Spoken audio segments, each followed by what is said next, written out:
In this video, I'll show you how to convert MP4 to MP3 using VLC Media Player. Firstly, launch the VLC Media Player on your computer. Click on the Media menu and select Convert Save. Click on the Add button, then choose the MP4 file you want to convert and then click Open. Then, click Convert Save. In the settings, choose Audio MP3. Now you have to set the destination and file name. Just click on Browse to select where you want to save the MP3 file and enter a name and make sure to use the .mp3 extension. All you have to do now is click Start to begin the conversion.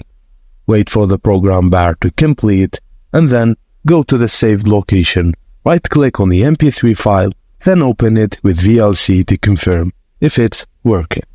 And that's it, your MP4 file now is converted to MP3 using VLC Media Player. Thank you guys for watching, and please don't forget to like and subscribe for more.